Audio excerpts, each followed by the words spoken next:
दुख पीड़ा यही चलता है, या जीवन में खुशी मनाकर चलते हो? अब आदमी कहे कि कौन खुश नहीं होना चाहता, दुखी तो कोई नहीं होना चाहता। लेकिन आपने देखा होगा कि कोई भी छोटा बच्चा, उसके पास कुछ चीजें बड़ी खास हैं। एक तो वो हर चीज को खेल और खिलौना समझता है। उसका खाना भी खेल है, उसका नहाना भी खेल है। बच्चा नहाएगा तो उसका आनंद लेकर, जब तक उसे जो है ना आप सीधे पकड़ करके पानी डाल दें तो बच्चा रोएगा। उसको नहीं पसंद है कि कोई जबरदस्ती करे और उसके आनंद में कोई बाधा बने। तो क्या करता है, पानी के टब को, बाल्टी को देखकर, पानी भरा हुआ ना, पहले उसको छब छब करेगा। उसको लगता है कि ये तबला है, बजाओ पहले। फिर उसकी बूंदें उछालेगा और फिर हंसेगा और फिर मां की तरफ देखेगा, उसे कहेगा तू भी हंस। दोनों मिलके हंसते हैं। उसका नहाना भी खेल है, उसका खाना भी खेल है, और उसका आना जाना भी खेल है। और यहां तक के खेलते खेलते कब सो जाए और जाग जाए, तो जो जागे भी खेल में और सोए भी खेल में, खाए भी खेल को, मतलब खेलते खेलते ही, नहाए भी खेलते खेलते, और पसंद भी आए वो चीज, खिलौने जो उसे खिलाए, वो जिंदगी को खेल समझता है। जिंदगी को जिसने खेल समझ लिया तो उसकी जिंदगी में मेल है। जिससे भी मिलेगा, छोटे प्यारे हंसते मुस्कुराते बच्चे को देखकर सबको प्यार जागता है। हमने तो हर चीज को बोझ बना लिया। हर चीज जब बोझ बन गई है तो कुमलाए हुए हैं। बच्चा खेलेगा तो खिलेगा, खिलेगा तो आप देखते हैं ना कि हर एक चेहरा बच्चों का जैसा दिखाई देता है। एक तो सभी बच्चों का चेहरा गोल होता है और दुख उसको लंबा कर देता है, लटका देता है। और मजाक चलती है कि महिलाओं के गले में तो मंगलसूत्र उनकी पहचान है कि शादीशुदा। पुरुषों की पहचान लोग मजाक करते हैं ना कि लटका हुआ चेहरा हो तो पता लग जाता है शादीशुदा है।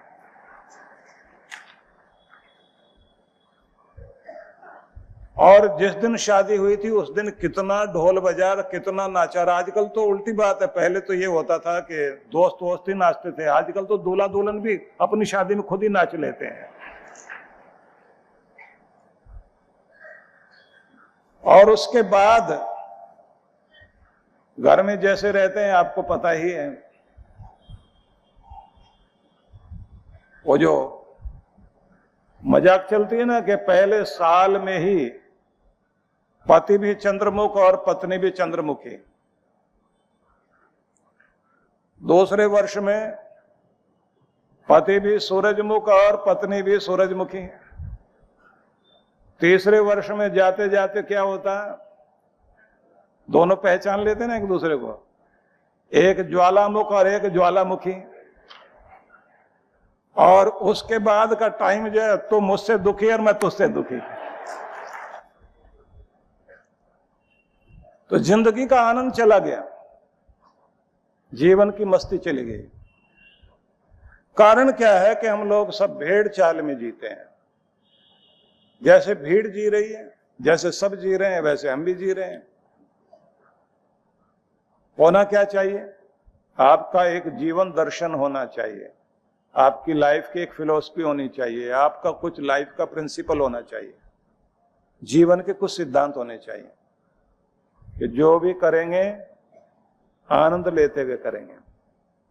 घर में आए खुशी मनाते हुए, घर से जाएं खुशी मनाते हुए, घर में रहें। जो भी कुछ है, देखिए चिंता सुख दुख गर्मी सर्दी सबको लगती है, बच्चों को भी लगती है, बीमार वो भी होते हैं, अच्छा बुरा उनको भी लगता है। लेकिन बड़ी बात क्या है, बच्चों का नाम इसलिए ले रहा हूं कि आप सब लोग उसी स्थिति से चलकर आए और अब कहां पहुंच गए ये आप सोचिए। प्रकृति ने जो आपको दिया था, भगवान से जो आप लेकर आए थे, उससे चलते चलते क्या रूप बन गया। बच्चे क्या करते हैं, गिर गए, चोट भी लग गई और अपने दर्द के कारण आंख में आंसू भी आ गए, जल्दी भुला भी दिया। जैसे दर्द कम हुआ, पट्टी बंधी, दवाई लगी, ठीक हो गए, मतलब चलने लगे, खेलने लगे, मुस्कुराने लगे, दर्द को भूल गए। दुनिया का कोई भी इंसान बिना गिरे चलना नहीं सीखा, लेकिन बचपन में कितनी बार गिरे होंगे आपको याद नहीं। पर जैसे आप बड़े हुए, कहीं गिर गए, चोट खा ली या किसी ने कुछ बुरा कह दिया, आप कभी नहीं भूलते। बच्चा बहुत जल्दी भूलता है और याद क्या रखता है, जो उसे हंसाए वो याद, जो उसे खिलाए वो याद, जो उसका भला करे वो याद, किसी ने कुछ बुरा किया होगा वो भूल गया। ये आप थे, आप ये थे कि गिरे थे, उसको भूल गए। आपको उठना याद था, गिरना याद नहीं था, इसलिए आप उठते चले गए और चलना सीख गए। आपको बस यही याद रखना, उठना और आगे बढ़ना है। आपको भूल जाना है कि हम गिरे भी थे। जितना आप गिरे हुए को, गिरने को, पीड़ा को भूलोगे और आगे बढ़ने को सोचोगे, आपको जीना आ जाएगा। इसलिए आगे बढ़िए।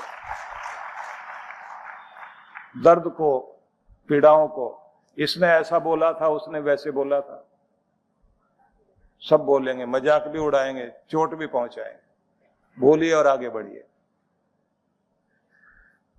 ध्यान आता है कि रविंद्रनाथ टैगोर को ब्रिटिश काल में अंग्रेजों ने ही सबसे अधिक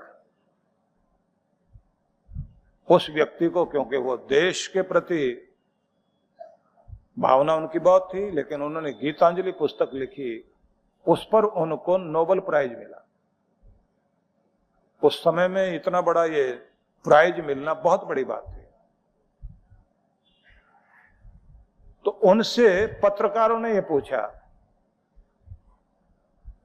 कि आपको इतना बड़ा सम्मान मिला इस युग में, जबकि इस समय भारत देश जिस स्थिति परिस्थिति से गुजर रहा है,